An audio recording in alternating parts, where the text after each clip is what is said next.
the President of the Republic of the Philippines, President Rodrigo Roa Duterte.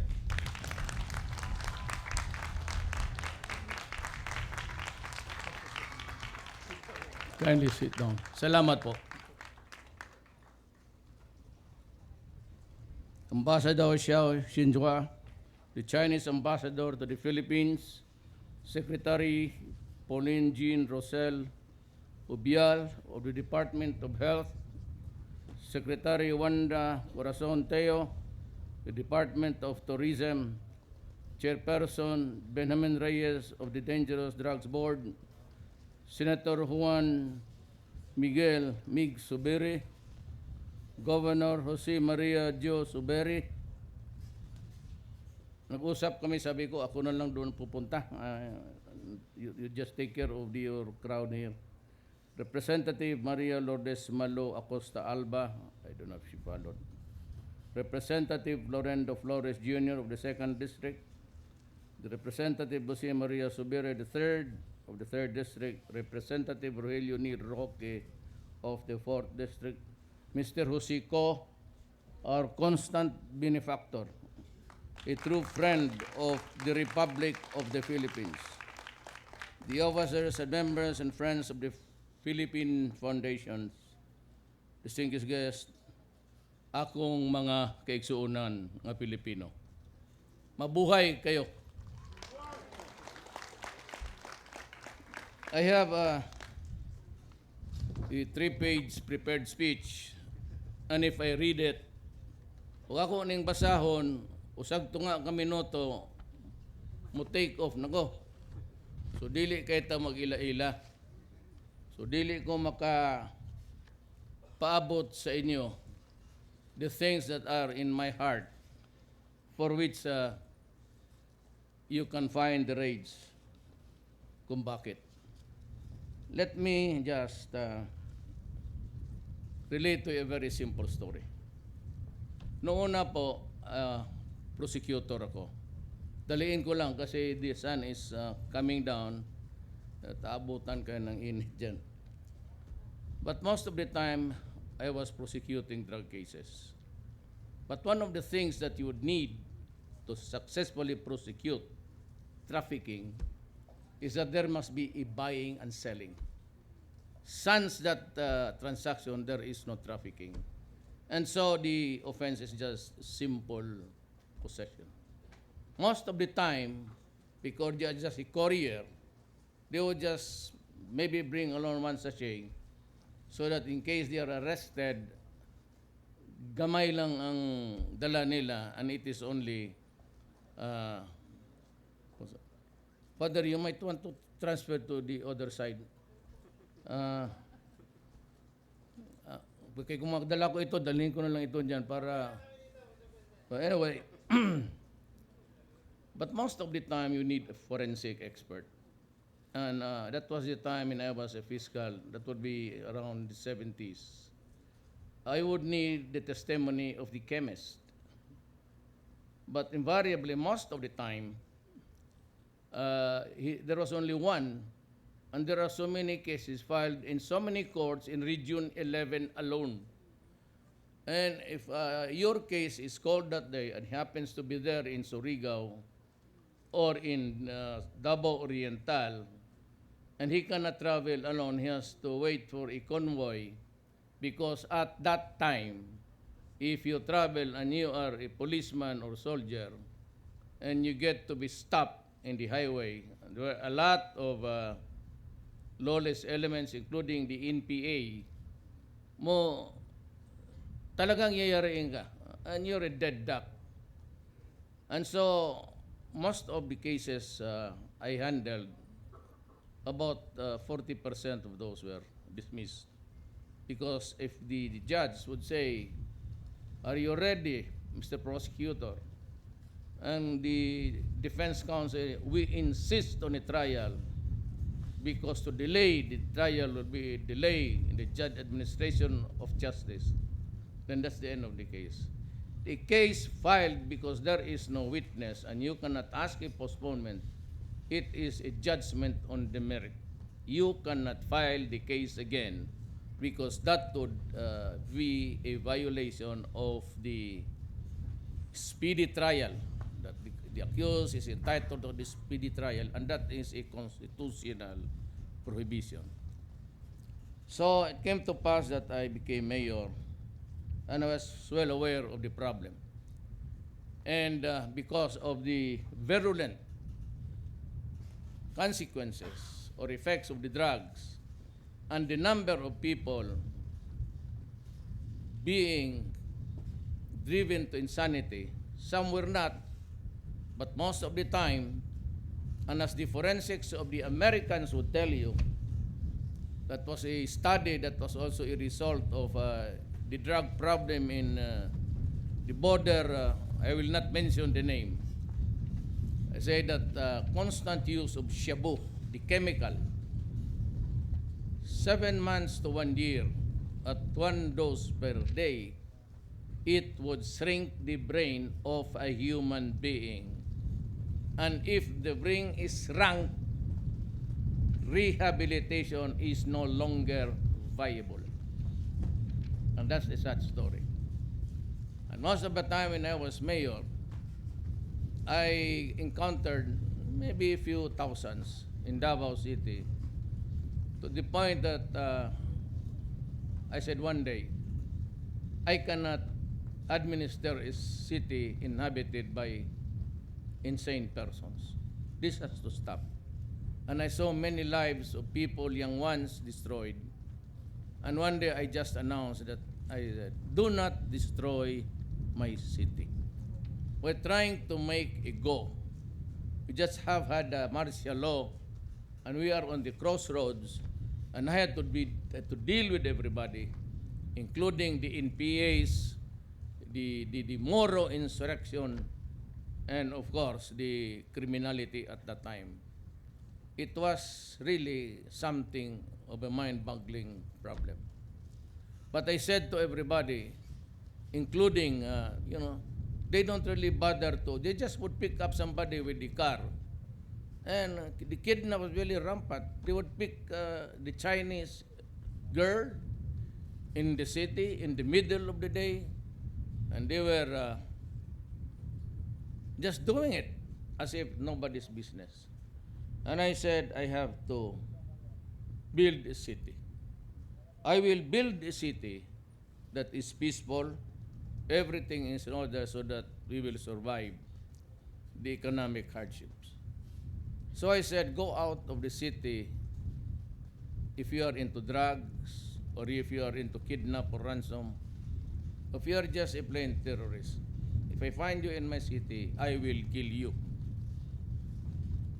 If you deprive us of the youth, the very guys, we are not rich, and when we get old, they'll be the ones who spoon feed us with our porridge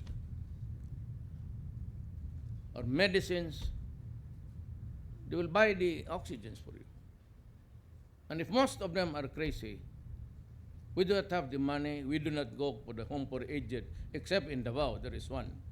I have a home for aged. I have a beautiful house, a 30 million structure. Gibuhat na ko balay nga gwapo kaayo. And this is where I place the victims of incest. Yung nire-rape ng tatay, kapatid, anybody who is related to the victim. Because they are pregnant and they have to nurture the babies. So it has to be a big house. I have that in my city because I understood the problem.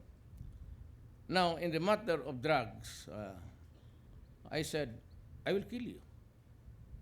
I will simply kill you. Go out of my city. If you want to be alive, yes. That's what I'm saying now. If you want peace in the land, drop Bisyabu. And tomorrow there will be heaven in the Philippines. But when I became president, I did not realize before and then that Shabu has contaminated the country. The last PDEA chief was General Santiago. he came out with the number of 3 million confirmed addicts. In Davao, there were about, I don't know, maybe 4. But when I was elected president and I had already access to all information, I was appalled to realize and to know that there were 4 million addicts already, including the figures of the PDEA last year, and it has breached for the year that I was there as mayor and half of it as president. It breached the number of 1 million. And so we have a population who are drunk with shabu most of the time, and those who are really insane. Now, I'd like to see about these critics. You might want to travel back in time, and even a few days before I became mayor, and look at the killings already being perpetrated. I don't know if it was a cleansing process because I fired nine generals of the police who were involved in drugs. I don't know, because we only started to operate against the drug syndicates 2 months after I assumed presidency. But if you look at the records, there were a lot of killings even on the first 10 days. I don't know what happened. Was it a turf war or an intrigue sowed by, the intelligence community? But he was the one who reported to you and things like that. But just the same, 4 million is 4 million. I'd like to play something like those who are really insane now, or who was maybe office rockers. Even if you place it at the conservative estimate of about, liberal, let's place it about 8 million. And you read the crimes that were committed before the drug campaign. And look who were the victims. Children, 1-year-old rape, 2 years old, waylaid schoolgirls coming from school, night shift workers, and everybody else. And they were having a hard time killing people, and they were enjoying it. And most of them were committed by the drug addicts.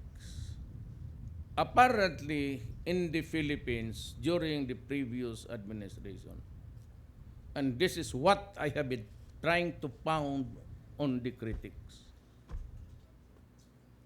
the fear of the law disappeared. Because when you are into drugs, you are not in your right faculties. And you cannot discern what is right and what is wrong. And what is worse is that when he committed the crime, maybe he was not still an insane person. But when the trial comes, over a period of months, maybe arrested after 2-3 months for 1 year, he is already reduced to an imbecile. And if I were the defense counsel, at the start of the trial, I would just say, Your Honor, may we have a preliminary inquiry. For what purpose? To determine, Your Honor, if my client is ready to face a trial in court. To inquire into his mental faculties.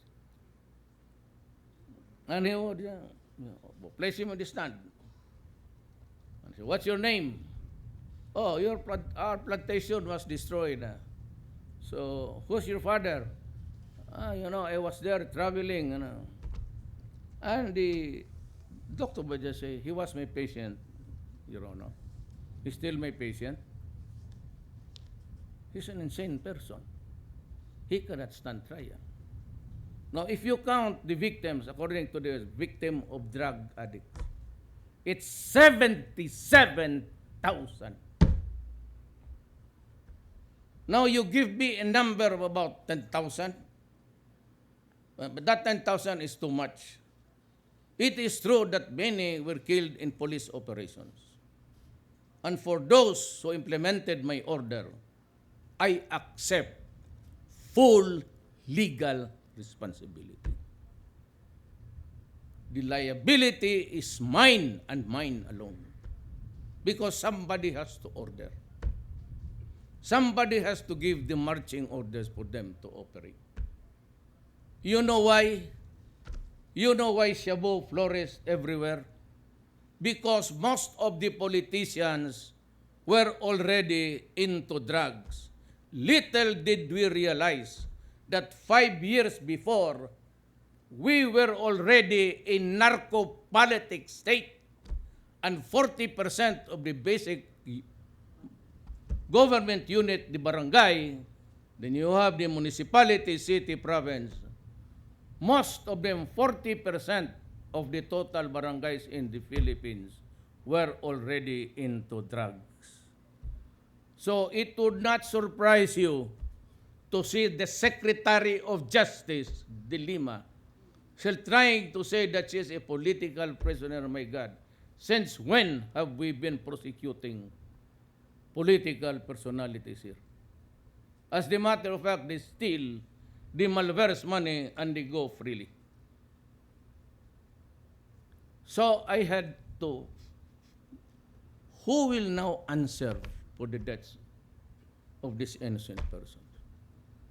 And who will now answer for the huge number of 4 million who allowed it in our country to happen? Who? I'm asking who? Because I told them, stop destroying my country, I will kill you. Do not deprive us of the next generation of Filipinos because we need them to run the country, to be the fathers and mothers of our children, so that the Philippines can continue until kingdom come. But if you destroy the youth, or most of them, or leave them with the same problem as we are facing, they will be doomed. Because we can never be sure if there is somebody who would just say, kill them. My orders to the police, arrest them if it is possible. Go out and hunt for them. But if you are confronted with a violent resistance, for which many policemen today, if you think that your life is in danger, my God, shoot and shoot them dead before you are killed. And what about extrajudicial killing? You read the newspaper today. I have a briefer. I'll show you. Bigay mo sa kanila yung briefer. I lose 3 to 4 policemen and soldiers a day within the Philippines. And in Mindanao, it is fueling the ISIS. The ISIS has already anointed Hapsilon as the IS leader. Parang chapter na. Parang lions, gano'n. You have a chapter there, chapter there. And he is in central Mindanao. And we had just, we had a bombing run. Usually, the jets are not allowed in rebellion cases. Why I authorized them.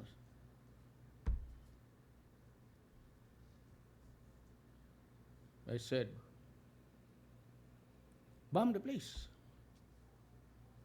And we're using the air assets now, including against the NPAs.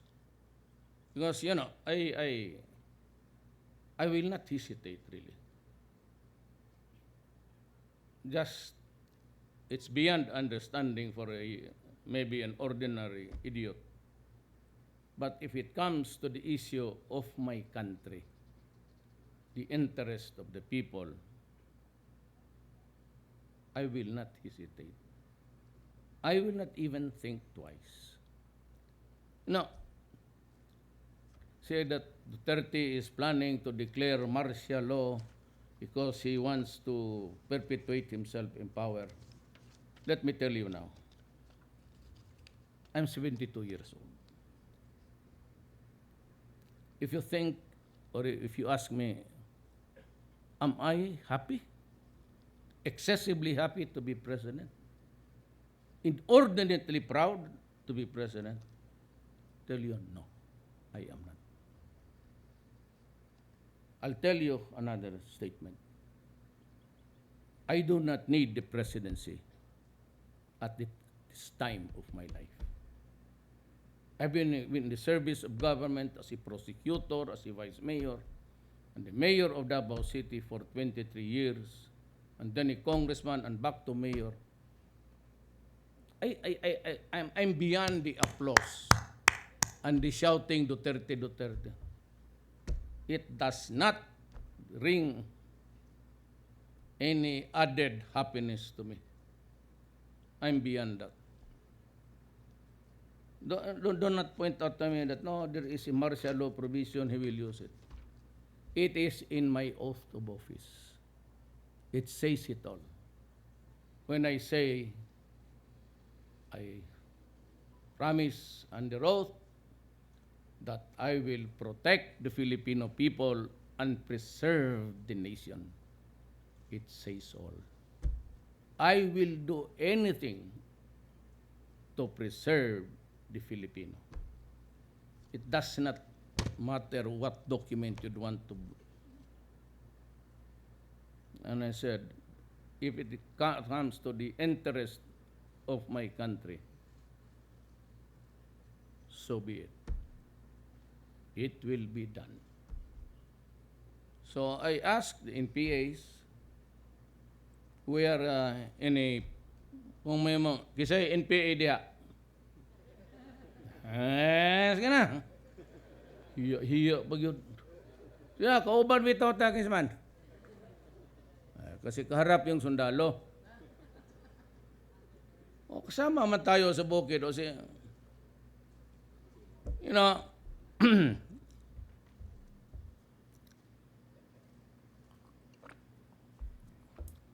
I am left. And that is why we had this excellent rapport when I was still a mayor, a local official.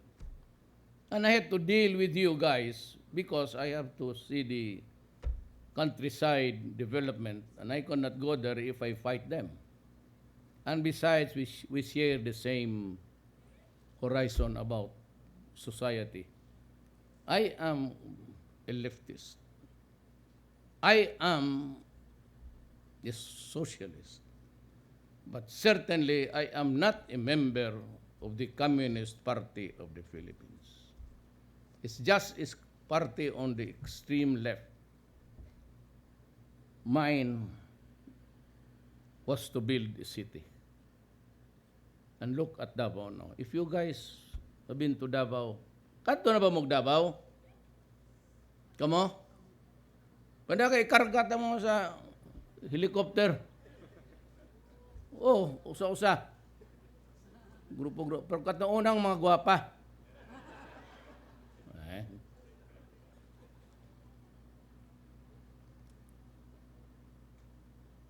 So, you know, hindi tayo nakakaintindihan dito.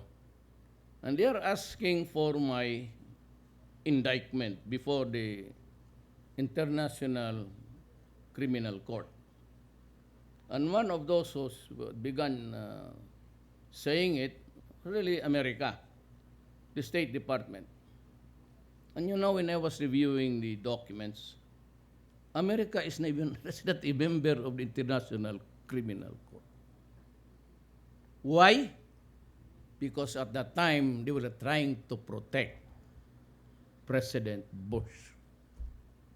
Because he invaded Iraq on the pretext of the weapons of mass destruction when there was none. If at all it was an extreme negligence, even trying to find out just to determine before you invade a nation. And of course, the other Bush invaded Panama, a sovereign state, captured the president and brought him to America to face trial, and he is detained there for life.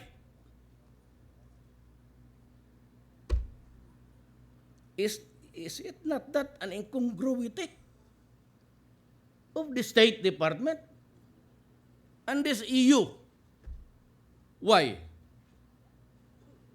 Yung konsensya ba ng your elders before in the 90s is different from the conscience that you have now when you have the EU?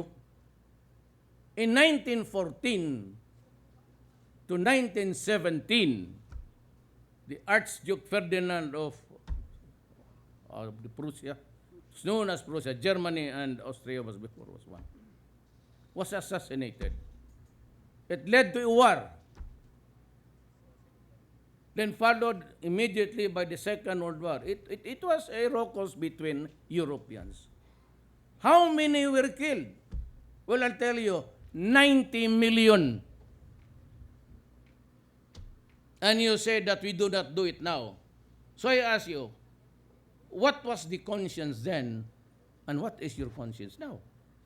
And you try to interfere in my work, blaming me for those of the death that are not connected with police work. For those who died in connection with the police operation, and I said that if you are confronted, shoot him. File the case, and I will answer it. If I go to jail, fine. You know, not every Filipino is given a chance to be president. I am the 16th, so I am the lucky of the one of the 16th. How honored am I to be president? I will readily die for the people, for my country. It is good to die for your country. For all, after death is only once. It is not like a short term that sticks out painfully every day. Death is whatever. You can go down if you want. I can shoot me if you want. They would say, the military will remove your coup d'etat. Really? No need for a coup d'etat. If you guys want, tell me. I will call you in Malacanang. Allow you take the stage and say, repeat after me. I, General, now member of the junta. Or one of the 7 junta. Okay. The government is yours. Do not kill the other soldiers, my guards, because they are just the same year old soldiers. Or if you want to impeach me, go ahead. So it's my destiny. I said I was only supported by Governor Sobire and another lady here in Mindanao, 2 governors. I will not mention her name, but I tell you, she supported me because of love. See what love can do? Bumaliktad siya. She bolted the party and gave me a resounding 100,000 majority because of love. No money involved. No millions of pesos. So 15 million plus the 6. How did they get the 6 million? I had no party. Our party was local, Cagayan de Oro, PDP, the elder Pimentel, and the Senate President. That was the party. I joined PDP, I had no money, but I carried only simple messages. During the debates, my rivals were, we'll do it, so well, a lot of infrastructure projects will coming your way, and we'll improve the hospitals. How can you improve a hospital when there is none? And I said, I will promise you, I will stop corruption. And my God, you must stop corruption. Either you be ready to go out, just like a guy who was with me since 1988. He was part of my team, but when we were already in the government, and I heard that he was suggesting this and that, and I said, you have to go. The first whiff of corruption, it's finished. So I have fired 92. I have fired so many customs officials, BIR, the revenue people, and the regulatory boards of LFTRB, the one giving the franchises for public utilities. 92, all of them, this month alone, March. I said, go. And he said, better not.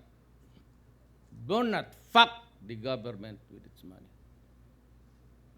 See, if you do, then we cannot understand each other. Then I promised drugs. I said, I know these courts. I will put a stop to it. I cannot now renege.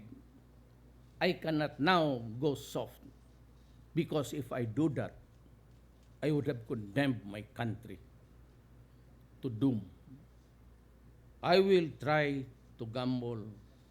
And I said, in these campaign promises that I made, it's only 5, including the economy, I said, which I would give to the top guys, my classmates in high school, my childmates, who are at the top of the world in finance. I have a plenty. The valedictorian of our class, they're all valedictorians, summa cum laude and all. You just don't know them, but when they were students, Art Tugade is a billionaire. Congress does not want to give him money, maybe because they are suspect. But Tugade is my classmate. At that time, he was already the chief operating officer of Delgado Shipping. Sonny Dominguez owns the Marco Polo. He was a childhood. Salilima of the IT, he was a cum laude. I was the only one who was getting 75, very consistent, but always able to get to the next step. And my cabinet is full of bright guys, impressive credentials, all bright. Having the, I think the average is about 90. If you collate all of their scholastic records, I would have would do something like an average of 90 for all of them. Then you add my 75. But you know what? What is very surprising? They all work for me.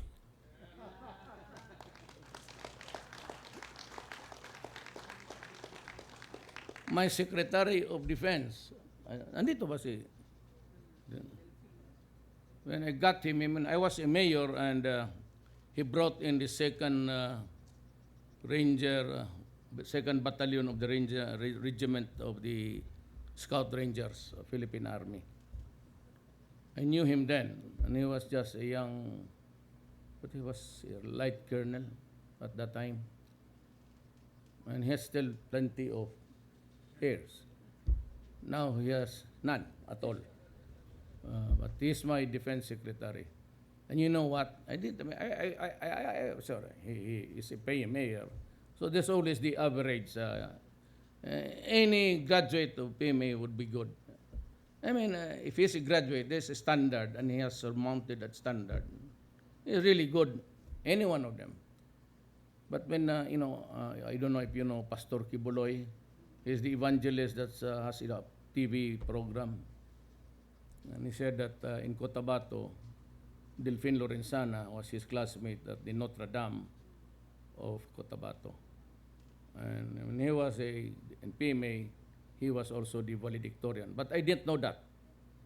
But I also, one guy, which I really admire, General La Peña Opedia now. I got him from retirement and said, help me. He used to be my I choose him to be because we mayors get the option to choose our police chief. I got him then when I was Gloria.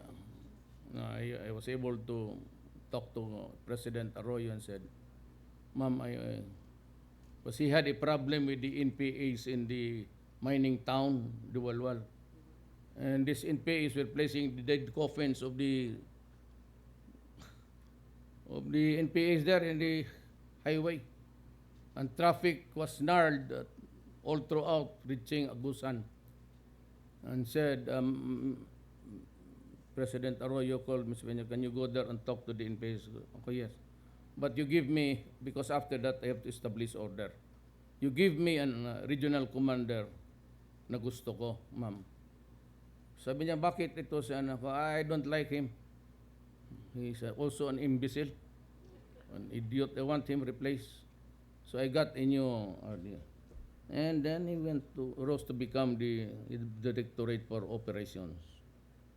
And he's good, and he's doing well.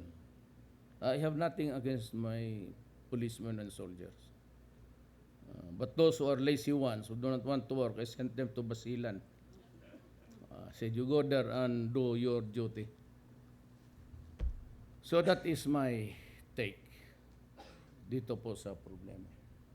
And you know what? I go now to the next topic. It was not until after I changed the position of the foreign policy and decided to remain neutral.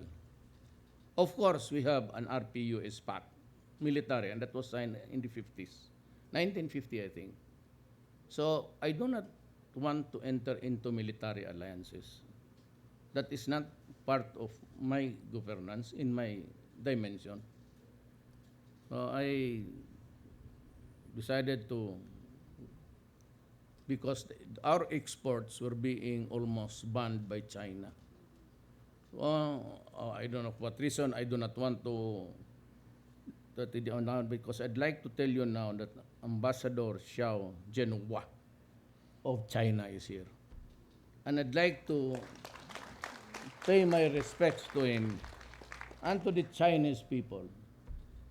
You know, I went to China and I said,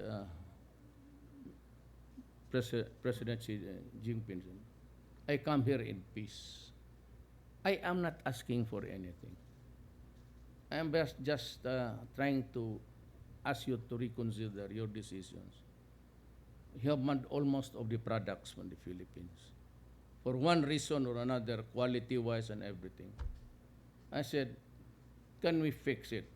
And what should we be doing to improve the quality, because the pineapples are rotting and the bananas and, it's all down and they could not even pay for their laborers. And said, we will talk. And so we had a series of bilaterals with my military and my soldier, because the chief of staff was also there. I never conceded anything except that I wanted friendship. And after my meeting, said you can export again. And you know what? It is back to normal, 100%. The banana is nearing 70%.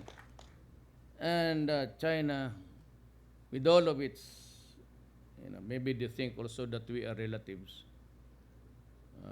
Well, of course, my grandfather was a Chinese. My mother is a Maranao from Lanao. So my father is a Cebuano. I am a Filipino. And I said, yes. So they have started to import. And before I left, he said, we will buy all your products. Mangga ngayon, kulang tayong mangga kasi pinagbibili na ang mangga. Naunahan na tayo sa mga dicers. So the dicers would get rich. They are the ones who would get rich in this. But yung present, natin is, may tuka na. It's there on the deck or in the pipeline for export. And we are back to normal and we have received so much financial aid and grants. You know, China has even promised us, for all of their goodness, they promised to build 2 bridges over the Pasig River, free, gratis. And I bow in gratitude. But we have said it's a big bridge. But when they make the egress, and we make the egress, the roads are very narrow, it would still increase traffic by the numbers exponentially. So that is my story. The first rehab was built by a Chinese friend, Wang Hulong. And it was built, I said, I ordered the military to open its military camps, reservations, because it's only the military who has vast tracts of land. That's really intended so that they can exercise whatever. It's almost like 4 mountains. I told them to open their camps. If there is no land available and there is money for to construct a rehab, so the Chinese government, friend, with the inspiration of the Chinese people, government, a 10,000 facility. It's there. Finished in 4 months. Now, it will come to pass. Look at it. I hope they'd be able to reach the building before I kill them, these idiots.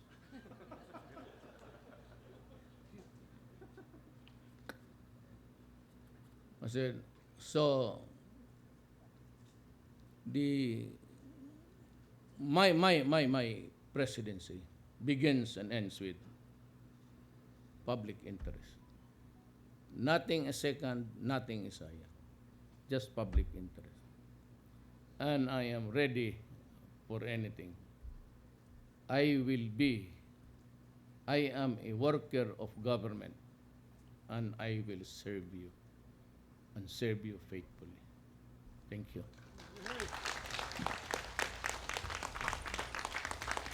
Thank you, Mr. President.